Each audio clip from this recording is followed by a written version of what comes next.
Is it fair to say that the landscape around Modern Seiko has changed in recent years?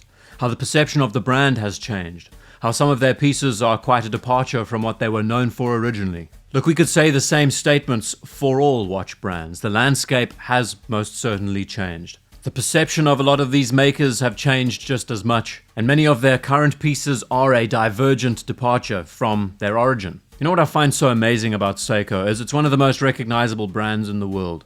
That literally billions of people know what a Seiko is. That is a reputation that you can't just gain overnight.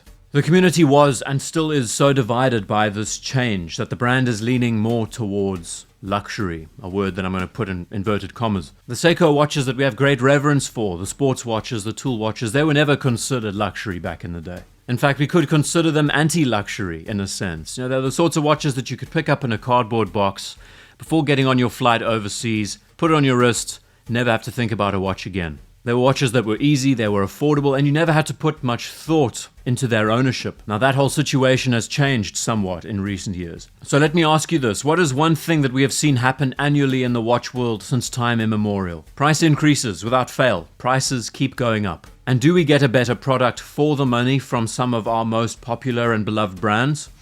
More often than not, we get less for the money and the quality of the watch doesn't really change. In fact, in more and more cases, the quality of the watches have been going down while the prices have continued to climb. Now again, we could say this about any watch brand. This is just the modern landscape. And why is this? Inflation, demand, competition, greed. We can put all of that in a big bubble and call it cost of manufacture. But the truth is, many brands are trying to see what they can get away with and price their watches in accordance to the luxury mantra of today. If it's more expensive, then it's perceived as something more luxurious, a more luxurious product. And naturally, advertising, brand ambassadors, all the promotions, they don't come cheap, right? Bills have to be paid. But we have seen this steady rise in prices, even though most brands, they have not met their quarterly targets. And that's not saying much, everyone talking about the watch industry being in decline, but it's more like a state of equilibrium. Sure, sales percentages might be down by 10% or 12%, but this is in comparison to previous years, where 22, 21, 2020, those years were insanely high for watch sales, and the watch industry thought that that would be the norm from then on. Anyway, Seiko has been following a similar business model, and their prices have been steadily climbing like everyone else. And one of the main debates revolves around whether or not the brand has lost that value for money appeal.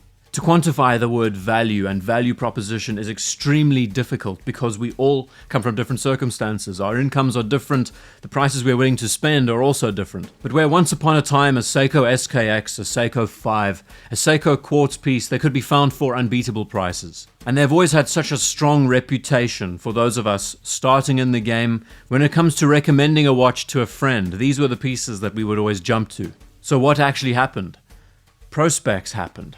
The moment Prospex arrived and that little PS was imprinted on virtually every dial under the sun belonging to Seiko, it gave them the incentive to shoot up their prices. And we could also say that because of it, some of our most beloved collections evaporated. Prospex was the catalyst, where once they had tons of models, different collections, similar to Omega and the Speedmaster, just an infinite range of watches to choose from. Seiko still does this for the most part, but we can see that they have been clearly aiming to trim the fat. But there is a distinct difference with the newer watches that are offered under the Prospex moniker. Now look, I'm not someone who claims to know much about Seiko. I am still wet behind the ears, even though I've owned a handful. Reference numbers, years of production, history, I know about as much as a kid in preschool. But I'll also add that when the Prospex Rangers arrived, I started paying a lot more attention to Seiko.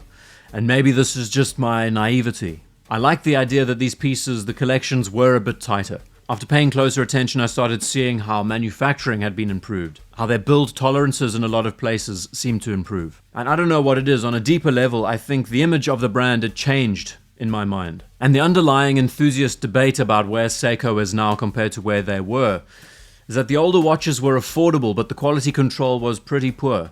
But we knew that. Maybe the bezels didn't line up, maybe there was some lint on the dials. The movements were rock solid, they were never really regulated, a lot of them weren't even hand winding. Now where we are now with current pieces is that they are more expensive, yes. Their quality control is better. I would say that their movements are more durable than ever, but they are lacking in a few places, like the fact that many of them aren't even regulated to COSC chronometer standards. And I would say that there's definitely a law of diminishing returns here, where the cheaper, the more affordable Seikos now in the current space are still great. Look to the Seiko 5 collection and the GMTs they brought out. Once we move up a few clicks into the Prospex category, now we start seeing where Seiko has situated themselves. That's one hell of an alliteration. Watches just under 1,000 and over 1,000 in cost. The Alpinist, the Turtle, the Sumo, the Tuner, the Samurai, 6-2 MAS inspired models. In a large way, these are the pieces that now define modern Seiko, for better or for worse. And though it's a far cry from what they were offering a few years ago, these pieces are better made. Once we move out of the 1,000 category, we move to the 2,000, the 3,000 category. So we start seeing Zaratsu polishing. We see machining on cases that are second to none. We see the more sophisticated, and I put in quotations, Prospex watches. But we are arriving at a point where it's the end of the bell curve and it's starting to decline, because once again, these watches aren't necessarily regulated.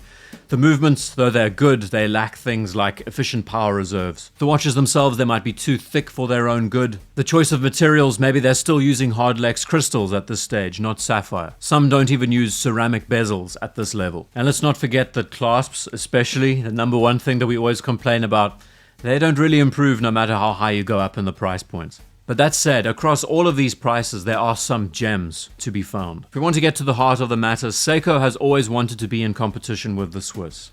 They see the progression that the Swiss are making with their prices, with the pieces that they're producing, so they are following suit. Just after this brief run-through, barely touching on any models, the long and short of it is that Seiko caters to every market segment.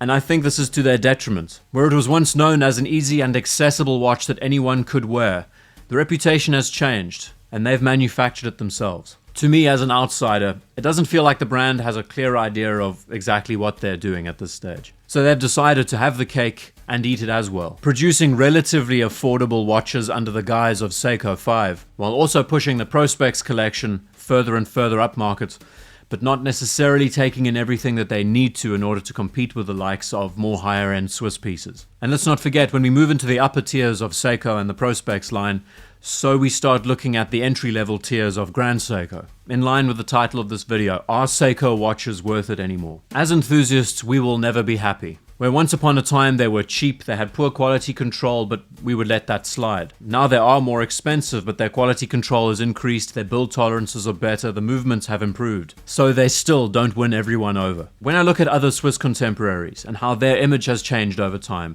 how their prices in the last 10 years have doubled, maybe 2.5 times more than they used to be. Are these price increases proportional to the amount of work and improvement that they have made to the pieces? Definitely not. But if I was to step back and look at the SKX of 10 years ago, and I compare it now to the SPB 453 of today, which one would I rather choose? Now in my case at least, it would be the SPB. Taking everything into account, where the title of this video might give you the impression that these watches are not worth their money. In fact, I would say that on this rare occasion, they are one of only a handful of great brands that are worth it. Now, I'm not saying that every watch that they make is perfect, far from it. But the fact that these watches have gone up in price, and the brand has made a conscious effort to improve their quality control, that now the bezels line up and the tolerances are way better. The thought of owning a Seiko, it's more of an enticing proposition. Seiko is caught between a rock and a hard place. They could focus on a very specific market segment, and remove what made them so popular in the first place. Either way, they're going to anger people. The easier bet for them is to create watches that meet all of these different niches, but unfortunately don't necessarily hit all of the marks. In some cases the prices are way too high, in other cases the prices are okay. But unfortunately, and I don't think this will ever change, when it comes to regulating their movements, they still don't really follow any of those rules. When it comes to improving the clasps on their pieces, still has a long way to go. And how they plan on communicating what the brand is now compared to what it was, say, 10, 20 years ago, it will remain an enigma. So there are plenty of things to unpack here. I don't think I got through many of them, and as we can see, it's a very convoluted story. But I'd like to know your thoughts about Seiko, its reputation, and is it a watch that's still worth it today? I, for one, admire the brand because it's entirely in-house. It has an amazing history. Their designs are legendary. But saying that, a lot of things have been muddled along the way. And I don't even know if Seiko themselves can get out of this position. So thank you for taking the time to watch this video. And I'll see you in the next one.